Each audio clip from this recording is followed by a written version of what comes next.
तो नमस्कार, मैं कपिल रस्तोगी स्वागत करता हूं आपका आपके अपने चैनल मार्केट स्टडीज़ पर। दोस्तों, बात कर रहे हैं एम्फैसिस लिमिटेड की, लेकिन सबसे पहले शुरुआत करते हैं कि आज के दिन का कारोबार निफ्टी के ऊपर कैसा रहा। एक एक्सपेक्टेड दिन था कि सेल ऑन राइज की स्ट्रेटेजी मार्केट में काम करेगी। जैसे ही मार्केट में आपको थोड़ा सा राइज आएगा, वहाँ से आपको बिकवाली आती हुई नजर आएगी। मार्केट में इस समय कमजोरी है, ये बात बिल्कुल क्लियर है, क्योंकि 16,200 के बाद 15,750 के लेवल्स दिखने बिल्कुल एकदम क्लियर इंडिकेशन था कि ये लेवल्स आपको दिखाई देने वाले थे। 15,750 एक मजबूत सपोर्ट के तौर पर काम करेगा। और क्यों काम करेगा, अब इसको समझने की कोशिश करते हैं। सबसे पहले आप देख सकते हैं यहाँ पर कि मई से लेकर और तकरीबन जून जुलाई तक इस लेवल के ऊपर निफ्टी ने सपोर्ट लिया था, और एक बार फिर निफ्टी इन्हीं लेवल्स पर सपोर्ट ले रहा है। तो इन लेवल्स के नीचे ही आपको फर्दर जो है नई कमजोरी देखने को मिलेगी। इन लेवल्स से ऊपर आपको मार्केट में वापस तेजी आती हुई दिखाई दे सकती है, अगर नेक्स्ट वीक निफ्टी 15,750 के नीचे ट्रेड करना स्टार्ट ना करे। यानी 15,750 के ऊपर एक चांसेस बनती हुई नजर आएंगी कि अगर बाकी पैरामीटर सुधरते हैं तो डेफिनेटली मार्केट अब यहाँ से आपको रिकवर करती हुई नजर आ सकती है। लेकिन फिलहाल जो बाकी पैरामीटर्स हैं, बाकी जो कंडीशंस हैं, वो सुधरती हुई नजर नहीं आ रही है। रशिया और यूक्रेन के वॉर अभी खत्म होने का नाम नहीं ले रहा है। वहीं चाइना भी अब आपको कुछ ऐसा करता हुआ दिखाई दे सकता है, जिसके बाद मार्केट के लिए चिंता थोड़ी और बढ़ती हुई नजर आ सकती है। इन्फ्लेशन के ऑल टाइम डाटा की वजह से आपको यूएस मार्केट में एक रिसेशन आने की भी बातें स्टार्ट हो गई हैं। रुपया डॉलर के अगेंस्ट में इतना कमजोर हो चुका है, जिसकी वजह से इन सब बातों की वजह से आपको एफआईआईज इंडियन मार्केट से पैसा खींचते हुए नजर आ रहे हैं। हालांकि इस बीच राहत की बात यह है, यहाँ ध्यान देने वाली बात यह है कि कल 15,735 का लो बनाया था और आज 15,740 का निफ्टी ने लो बनाया। कल 15,808 का क्लोजिंग दिया था और आज 15,782 की क्लोजिंग आई है। यानी कि 15,750 के ऊपर निफ्टी ने कल 2 दिन से आपको इस लेवल के ऊपर इसके अंदर आपको लेवल्स देखने के लिए मिल रहे हैं। तो ये एक अच्छा इंडिकेशन है इस गिरावट के बीच में। और दूसरी बड़ी बात कि आईएनआर का जो डॉलर के अगेंस्ट में कमज़ोर होना है, ये ओवरऑल मार्केट के लिए बुरा है, लेकिन कहीं ना कहीं इसका एक अच्छा इम्पैक्ट भी पड़ता हुआ नजर आएगा। इंडिया मेजर 2 कैटेगरीज जो हैं उसके अंदर एक्सपोर्ट करता हुआ नजर आता है, और जब रुपया कमज़ोर होता है तो एक्सपोर्ट में हमें उस चीज़ का फ़ायदा होता हुआ दिखाई देता है। फार्मा सेक्टर और आईटी सेक्टर, तो mid cap stock, small cap stock, large cap stock, जितने भी स्टॉक्स हैं जो कि ऐसी कंपनीज जो आपको एक्सपोर्ट करती हुई नज़र आती हैं, इन सभी कंपनीज को फ़ायदा होता हुआ नज़र आएगा रुपए की कमजोरी का। कहीं ना कहीं हमारा एक्सपोर्ट बिल जो है वो ज़्यादा आईएनआर जो है वो हमें उसका बेनिफिट होता हुआ नज़र आएगा। इसी सीरीज में हम बात कर रहे हैं एम्फैसिस की, एक बेहतरीन आईटी कंपनी जो कि अभी 32 के पीई के ऊपर काम कर रही है।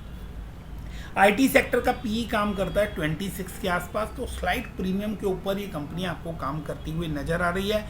3,650 रुपये के आसपास इसने अपना ईयरली हाइज बनाए हैं और 2,450 रुपये के आसपास ये आपको काम करती हुई नज़र आ रही है। तकरीबन 25% के आसपास की गिरावट आपको इस बेहतरीन स्टॉक के अंदर देखने को मिल गई है।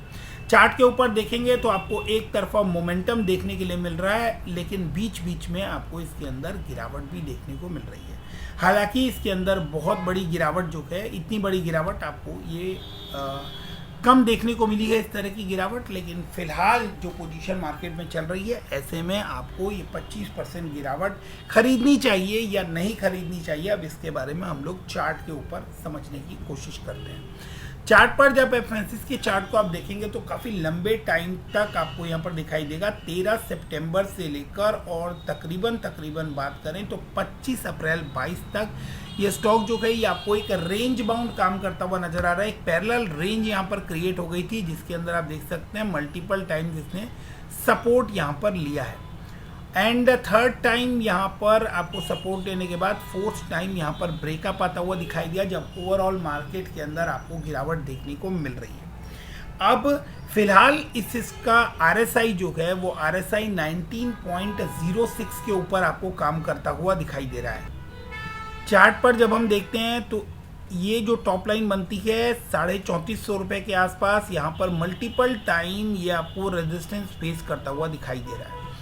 अब चार्ट पर एक फ्रेश कमजोरी आपको यहाँ देखने को मिल रही है। स्टॉक 2450 रुपये का डिप लगा चुका है, डेली नए लोज बनाता हुआ दिखाई दे रहा है। यहाँ पर कुछ बड़ी बातें हैं जो हमें समझनी चाहिए। एक की RSI आपको बहुत ही ज़्यादा ओवरसोल्ड कैटेगरी में जाता हुआ नज़र आ रहा है, बहुत ज़्यादा ओवरसोल्ड जोन के अंदर आपको यहाँ पर RSI टिकता हुआ नज़र आ रहा है। इसके अलावा यहाँ पर एक पर्टिकुलर पॉइंट है जिसकी वजह से मैं आपको ये चार्ट जो है ये जूम कर कर दिखा रहा हूँ। यहाँ पर इन लेवल्स के ऊपर आपको नज़र बनानी चाहिए, देखना चाहिए इन लेवल्स को। जब आप इन लेवल्स को देखेंगे तो यहाँ पर आपको चार्ट पर एक गैप नज़र आ रहा है। टेक्निकली अगर हम देखें तो टेक्निकलिटी ये कहती है कि जब भी चार्ट पर गैप होता है तो वो कभी ना कभी आपको ज़रूर फिल होता हुआ दिखाई देता है। तो चार्ट पर सारे गैप फिल होते हैं, उस तरह से अगर हम देखें तो अब ये गैप आपको फिल होता हुआ दिखाई दे रहा है। माइट भी आपको ये करेक्शन जो है, ये गैप जो है, ये फिल होने के बाद स्टॉक आपको यहाँ तक यानी 2400 रुपये तक के लेवल्स पर आता हुआ दिखाई दे। बट 2400 रुपये के लेवल के बाद डेफिनेटली आपको इस स्टॉक के अंदर एक बाइंग लौटती हुई नज़र आने वाली है। एक बेहतरीन मिड कैप IT स्टॉक है और इस समय INR USD की कमजोरी का फ़ायदा जो है वो इंडियन IT कंपनीज को होता हुआ दिखाई देने वाला है।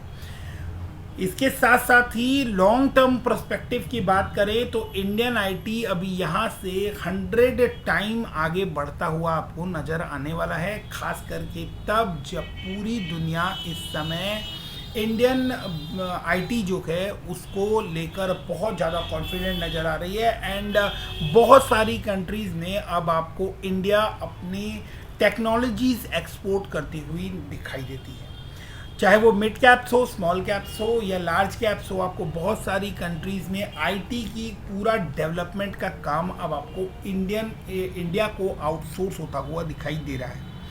तो जिस तरह से इंडियन IT आगे बढ़ती हुई नज़र आ रही है, ऐसे में आप लॉन्ग टर्म के लिए एम्फेसिस जैसे बेहतरीन स्टॉक को अपने पोर्टफोलियो में जगह दे सकते हैं।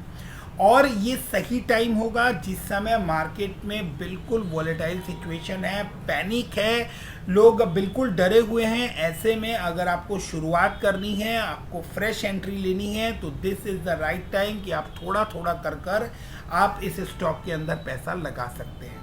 यहाँ ये गैप फिल होता हुआ दिखाई दे रहा है और इस गैप के फिल होने के बाद बहुत हद तक चांसेस ऐसी बनती है कि 2400 के लेवल से आपको इस स्टॉक के अंदर एक शानदार रिकवरी आती हुई दिखाई दे जाए।